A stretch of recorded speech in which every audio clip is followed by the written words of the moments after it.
Hello, everyone, and welcome to How to Chess, a weekly chess improvement podcast. We try to give you some quick hitting advice that maybe can help your chess game or your chess knowledge in this case, as we will discuss. So, we are joined by Dr. Christopher Chabris. He's a renowned cognitive scientist, the co author with Daniel Simons of the best selling book, The Invisible Gorilla.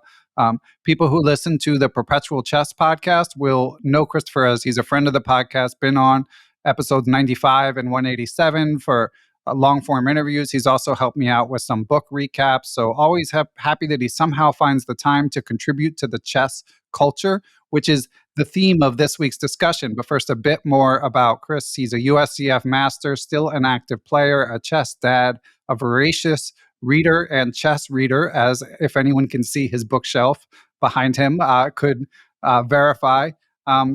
And a former chess book and magazine publisher. So despite a busy and successful career, manages to stay quite active in chess. And in a minute, we will discuss why he thinks that's important. But first, let's welcome him to the show. Chris, how are you? I'm great. It's good to be here to talk about this subject and for a shorter conversation, I guess. Yeah, I'm excited, and I think it's important because we have so many new chess fans these days. Which is a fantastic thing. It's, obviously you and I, we've been playing for decades at this point and appreciating the game for decades, but it does have this timeless allure that it's good to see new people discover. And I've mentioned in other interviews, the beauty of the game itself, the intricacy of the strategies and the sort of feeling of your neurons firing when you're playing is, to me, it is the ultimate draw of chess, but that doesn't mean that we can't appreciate other things. And I might be stepping on your lines here, Chris. So I think we should start the clock and begin to talk about the importance of chess culture. So you think you're ready? I'm all set. Okay. So let's start with the basics, Chris. What is chess culture? So I expected that question, and I did a little research, and the reason why I wanted to talk about this topic was that I think the concept of culture is sometimes a little bit misunderstood. So there's the culture of chess, which is sort of how chess players act, the kind of people they are.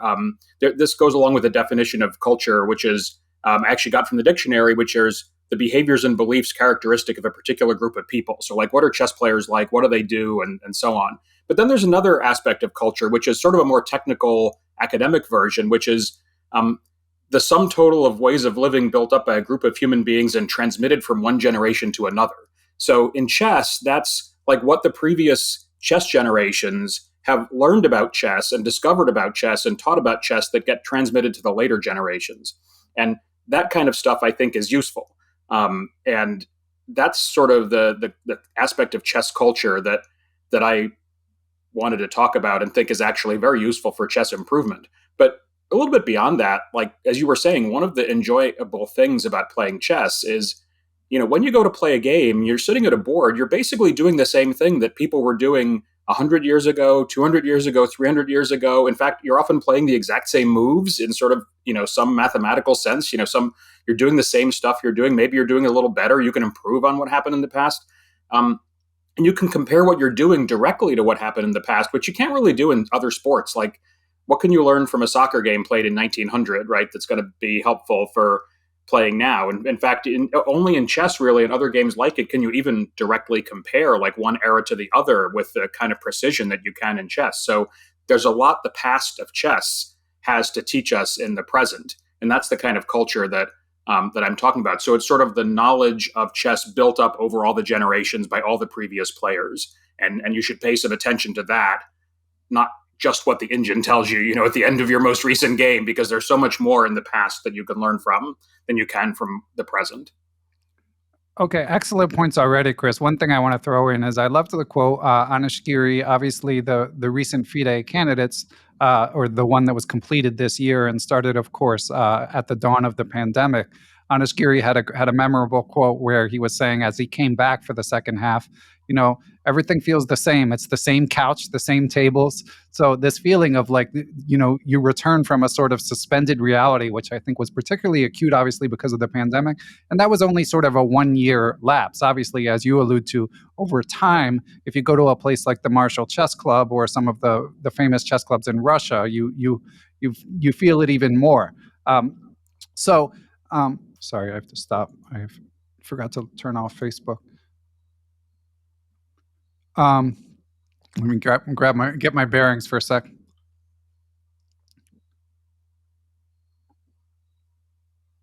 I really messed up my train of thought. Um, You were talking about Gary's anecdote about like the past, yeah, and then you said like you can go to the Marshall Chess Club or one of the chess clubs in Russia, and like I guess you were yeah, going to say you feel like you're stepping into the past or something like that, or yeah, you can see the like the artifacts of the past are right there with you in the present.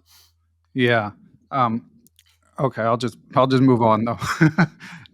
Luckily, I at least finished the sentence.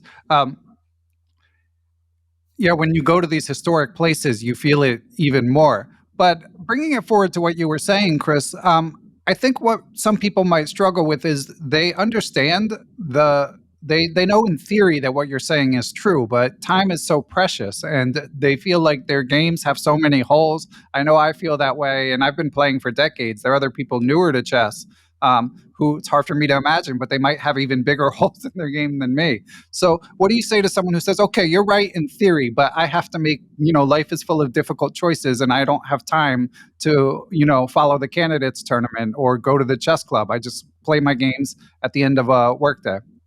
Well, I think if you're doing that, that's great.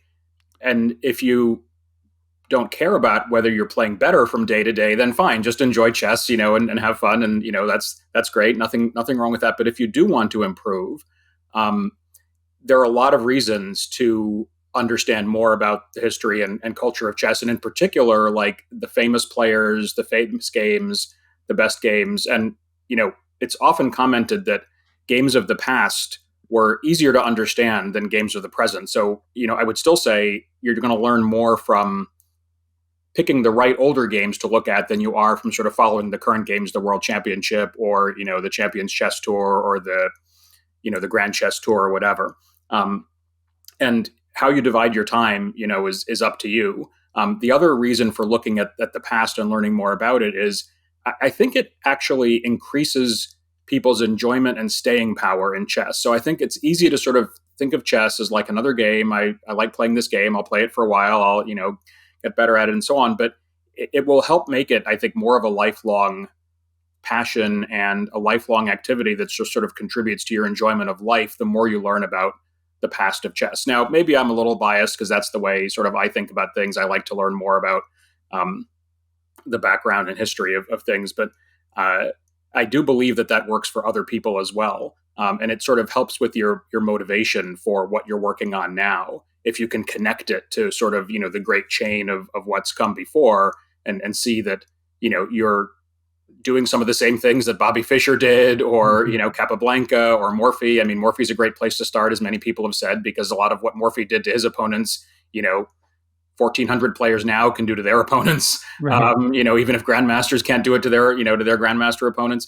I mean, more specifically, I think if you study the right games from the past, and I mean complete games, as a lot of other people have said, not just sort of looking at individual positions and whatever, and you know something about the players and the events where they happen, it will make it easier to actually remember those things during your own games. I can think of many occasions when I was playing just a blitz game, on chess.com or something like that, and I suddenly realized that the position I was in was sort of similar to something from a famous game that I recalled. Capablanca Tartakower from New York 1924 comes to mind as one where I suddenly realized that I was doing the same kind of thing that Capablanca did in that game. And that actually gave me an idea for how to, go about continuing the game. So specific plans and ideas from famous games you can actually remember. And grandmasters have written about this too, about how they have been in games and sort of suddenly recalled that it was like some other game they had seen, not their own game, but some historical game. So that's the most like tangible immediate benefit you might get, like, is you'll see patterns and motifs and ideas that you can recall. And the reason why to know about the players and the events and so on is that actually makes it easier to remember them. It's not just some diagram you saw, because you're going to see thousands of diagrams and positions on your screen and so on, but it's an actual event with actual human beings at a time and place. And you might that sort of helps us form like a web of associations and memory, which makes it easier to remember things and connect them together. Okay, yeah, and that's why it's excellent to have a cognitive scientist like yourself here to help us get the perspective that we need. Now, Chris, of course, you've told stories when I interviewed for Perpetual Chess. You're old friends with former U.S. champion Grandmaster Patrick Wolf, which enabled you to meet people like Grandmaster Viswanathan Anand, and I believe there was a simul from Karpov involved. Like, you just have like crazy stories of deep chess culture, but a lot of people might be not in urban centers. They might not know that many chess players IRL. So I'm curious, and from what you've said, it sounds like you think it's possible, but can one acquire chess culture like without leaving their house these days? Well, that's how I got most of mine until I was like in college or something like that. So I was really amazed when my friend Dan Edelman decided we're going to invite Gary Kasparov to come and visit Harvard University, and we hosted a whole event and so on. I'd never thought I would ever meet, a world champion or a former world champion or anyone like that.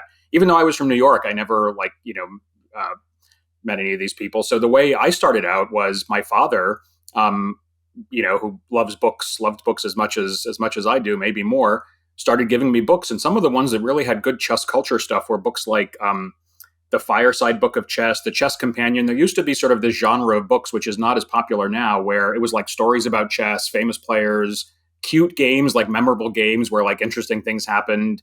But even now, you can get interesting books on just like the history of the world championships. Like Joel Benjamin has a book with sort of like, I think it's called World Champion Chess for Juniors, but I'm sure it's great for everybody, where he just sort of goes through all the world champions and shows you like, three of their best games, and tells you something about them.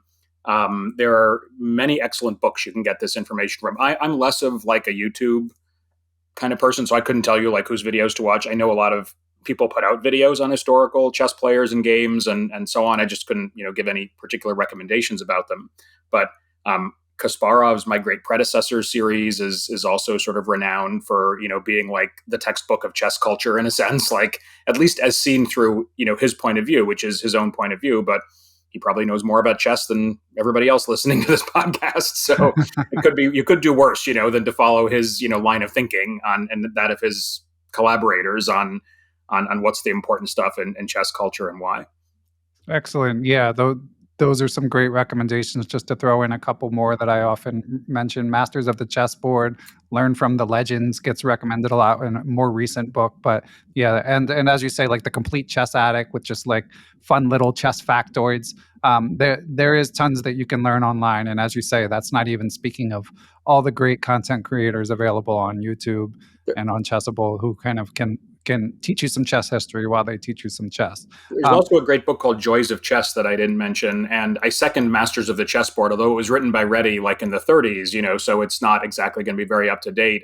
That was one of the first books my father got me, so I still have the hardcover of that he gave me a long time ago. And Reddy sort of goes through and tries to explain like what each of the famous players, the top players up before him, contributed to our understanding of chess and what ideas they came up with. And I think that's just really helpful in learning the ideas, is to associate them with a face, a name, a time, a famous game or something. It just helps you remember it much better.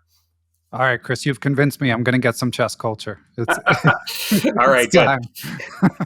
All right. Well, Chris, I think what we'll do. I know you've got one more point you want to raise, but I was thinking we would do is we would wrap up, do 3 improvement takeaways, and then come back and you can dispense a bit more advice. Does that sound good? Sounds good to me. Okay. Yeah, I hope it's okay to break it up this way instead of having you add it, because it sounded like the computer thing is going to be like somewhat um, separate. Sure, it's like Okay. it's like a bonus point. Yeah, and I've been doing this more on recent episodes. I'm trying to find a pen, which obviously I never can. Aha. Okay. Boy, this goes so fast. I had these other notes that I wrote that and so on that I didn't get to. I have to save them for a future podcast. Exactly. Yeah, there will be opportunities. I'll throw in a couple of these little points when I give my final comment. They'll work in. Okay. So I'm thinking point number 1 will be chess culture does help your chess. Point number 2, you can do it at home.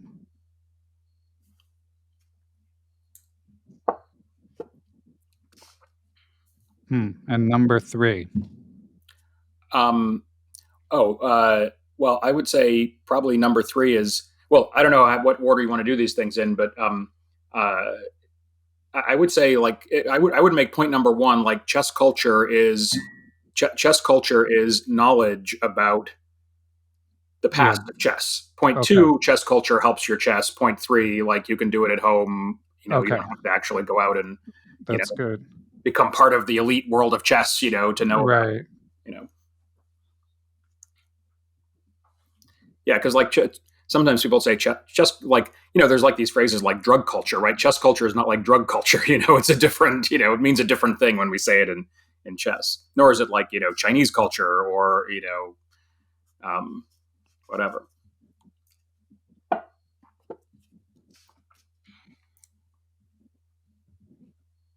Okay. I think I'm ready. You going to record those now, or do you do it afterwards? I'll do it now. Okay. Oh, shouldn't take long. Um, And we are back for our three takeaways before Chris rejoins us for a few bonus points. So, the number one takeaway is just sort of knowing what chess culture is, which is knowledge of what's come before you. And as Chris alluded to, part of the beauty of chess is this centuries of history that you can sometimes feel viscerally, especially if you're playing in real life somewhere and touching the pieces. Point number two, obviously, as Chris alluded to, a lot of his chess culture was ultimately received, but through connections he made in the real world. But these days, you can start building up that chess culture without even leaving your house. It's amazing to live in the chess information age and be able to read so many great books and watch so many videos. And Kristen mentioned this, but obviously, you can even interface with people with similar interests in whatever aspect of chess it is that most illuminates you or interests you. Point number three, of course, is that chess culture can actually and does actually help your chess. I love the anecdote about remembering a famous historical game and being able to incorporate it into one of Chris's games. And of course, as Chris alluded to, grandmasters, you hear that all the time, and they'll reference like not just the classics, but even some obscure game. So, and as again, a great point that Chris raised about playing through entire games so that you can sort of see the whole fabric woven, and as Chris mentioned, that helps you with remembering concepts much more so than maybe just memorizing a certain tactic. If you can tell the whole story and weave it together, it helps your memory, and the chess culture actually helps your chess. So, some excellent points from Chris as expected. And now we're going to welcome him back in for a few more points. Chris, what else would you like to add?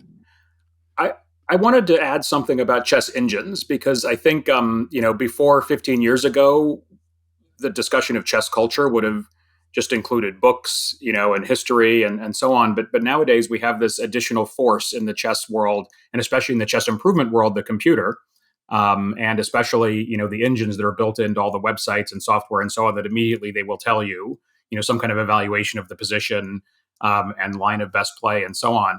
And um, I think sometimes there's too much of a opposition between like either we learn based on engines or we learn based on books, right? There's no reason why it has to be one or the other.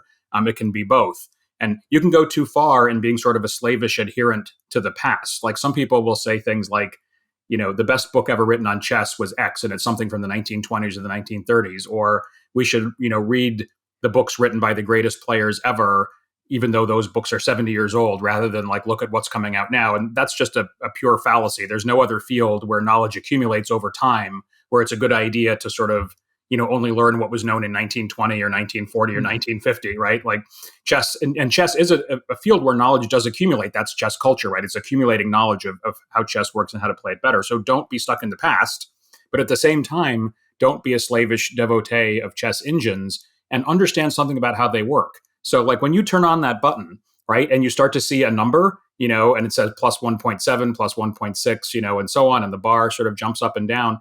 A lot of times that is not the correct evaluation of the position. It sometimes can take a long time for an engine to actually settle on a clear evaluation of the position. It's also the case that point 0.4 versus point 0.5 is irrelevant, point 0.4 versus point 0.6 and so on. Sometimes people say the best move is this, and really the second best move was like, point 0.1 worse or something like that. And that's basically just noise, right? That those things don't matter. There are certain kinds of positions where engine evaluations are just not right at all, like where there's a fortress or something like that, and the engine will just keep shuffling the pieces back and forth with an advantage. before trusting the engine as like your oracle for chess improvement or even what's going on in position, I think you should learn more about how they work and what their flaws are. And there's some nice videos online about that where people will show like engines fail to see mate in 6 until you give them the first move, right? And it's not like every engine every time, they're always getting better, but the mistake is to treat them sort of like an oracle of chess, which they still aren't, even though they're a lot better than they used to. So my last tip about chess culture is, it's not it doesn't replace the engine, but on the other hand, engines like have a culture of their own that you need to understand in order to understand how they work and how to use them best in improving, I think. Okay, yeah, engines don't have chess culture.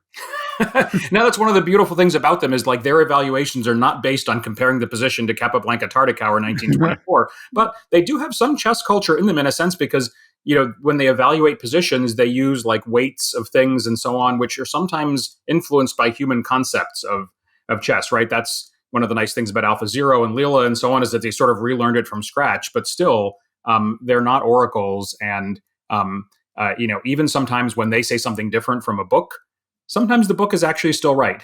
Often the engine can be used to correct the book or the grandmaster judgment or whatever, but sometimes the engine is still wrong. And it's really useful, I think, to understand like how they can be wrong. That provides some insight into the game we're dealing with here, where it's not a simple game that computers just know everything about. It's actually more complicated than computers can solve. Okay, excellent. Yeah, and it is tricky because I think there's a human impulse. Like once you know that you have this super strong tool at your disposal, there's a desire to treat it as all knowing. Um, but you raised some good points, and certainly I've seen some of the examples you've mentioned where an engine just doesn't understand a certain concept, and as you alluded to, the playability of a position from a human perspective is always important. And when you watch strong players work with an engine, you often see that come up. You'll often see them somewhat dismissive of an engine in certain positions, and that's something that uh, less experienced, not as strong players actually would not be as dismissive, even though they would concede they don't know as much about chess as the human. Um, Yeah. so, I'm not saying that like an improving player, like a new player, whatever, should trust their own judgment over the computer. The computer's going to be right almost every single time. But there's more, there's a lot more to understanding how to play chess than just sort of play the moves that the engine tells you to, right? And a lot of that how to play chess you can get from chess history, chess culture, and so on. And engine will never give you that. all right, excellent stuff, Chris. As expected. Anything else to add before we say goodbye? Oh boy, anything else to add? Uh, I don't know. I just think that these are not my chess books, by the way, for anyone watching on video. The books behind me I have those in a different place. But one of the things that I've always loved about chess is the richness of the history and how much of it is recorded. Like more than any other game, there is a culture of chess. Like there is more culture in chess than there is in any other game, and that's one of the things that I think can keep you interested and loving chess, even when you don't have the opportunities to play as much, or maybe your own play or your own improvement is not going so much. Right? You can look at the past and find something beautiful and and entertaining and deep, and that can sometimes sort of bring you back to the love of the game. Excellent note to end on. Well, thanks as always. And Chris, I think you have a pretty popular Twitter account. Is there anything else anything else we should link to your chess site? Yes, Chabris.com. It's not a chess site, but if anyone wants to know more about me, it's all there. And yeah, follow me on Twitter. Okay, sounds good. Thanks again, Chris. Well, until next time. Thanks, Ben. Take care.